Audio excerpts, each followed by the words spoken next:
அன்பு விஸ்வகர்மா உறவுகளே,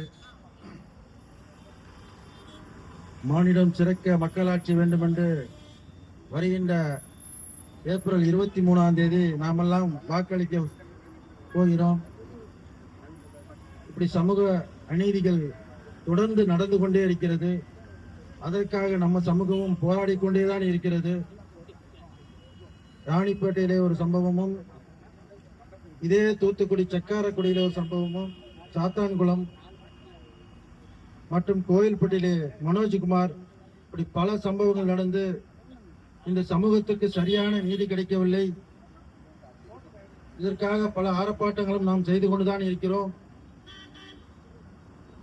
தூத்துக்குடி தென்கோடியில் இருந்தாலும் வடகோடியில் இருந்தாலும், வடகோடியில் இருந்து நம் சமூகத்துக்காக ஓடோடி வந்திருக்கிறோம். A1 நிறுவனத்தின் தலைவர் அண்ணன் முத்துரட்சகன் அவர்களும் மற்றும் இந்த கூட்டத்தை தலைமை தாங்கி நடத்தி கொண்டிருக்கிற முருகேசன் அண்ணன் அவர்களும், எனக்கு முன்னால் பேசி அமர்ந்திருக்கின்ற தமிழன் பாலா மற்றும்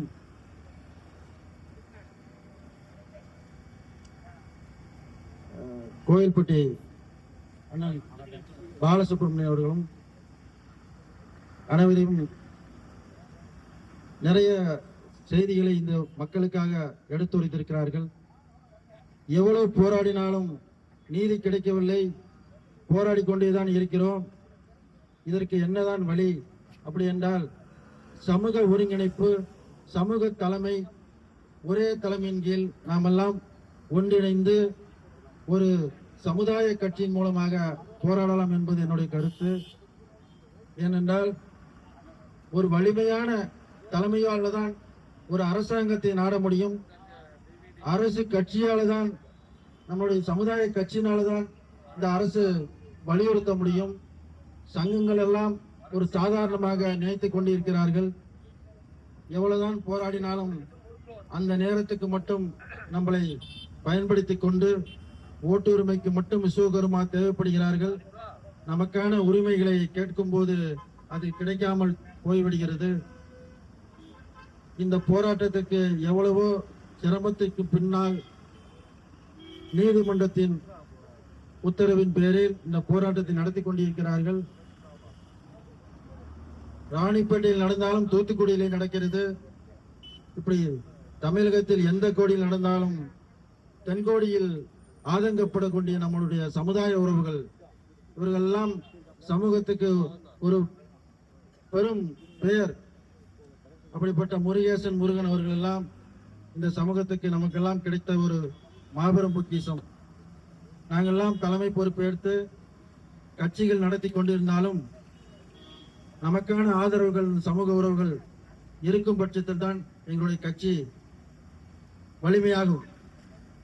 நான் கட்சிக்காக போராடவில்லை, இந்த சமூகத்தின் மனோஜிக்காகத்தான் இங்கே போராட வந்திருக்கிறேன்.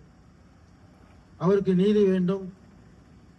அரசு தாசில்தார் வழங்கியபடி அதனுடைய இழப்பீடு தொகையும், அந்த குடும்பத்துக்கு ஒரு வேலை வாய்ப்பையும் உடனடியாக இந்த அரசாங்கம் கொடுக்க வேண்டும் என்று இதனை வலியுறுத்தி தான் இந்த ஆர்ப்பாட்டத்தை நடத்துகிறோம்.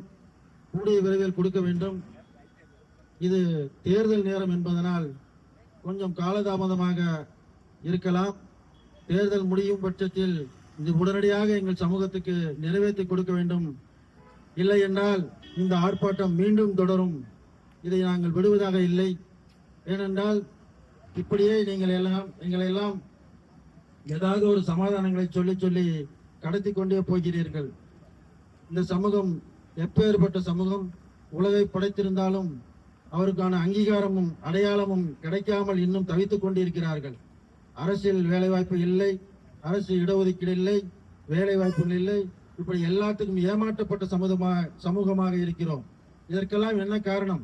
நமக்காக போராட ஒரு முழுமையான ஒரு முழு தலைமைகள் வேண்டும். அதற்கான ஒரு அரசியல் அமைப்பு வேண்டும். அதற்கெல்லாம் நீங்கள்லாம் சமூக உறவுகள் எல்லாம் ஒரு ஒத்துழைப்பு கொடுத்து, இப்போது தமிழ்நாட்டிலே கிட்டத்தட்ட ஒரு 35 தொகுதிகளிலே படைப்பாளர் மக்கள் கட்சியும் விஸ்வத்தமிழ் கழகமும் தனியாக களமிறங்கியிருக்கிறார்கள். அதெல்லாம் நீங்கள் சமூக உறவுகள் நீங்கள் இருக்கும் பகுதியிலே நமக்கு சமூக உறவுகளுக்கான வாக்கை அளித்து அவர்களை உற்சாகப்படுத்த வேண்டும்.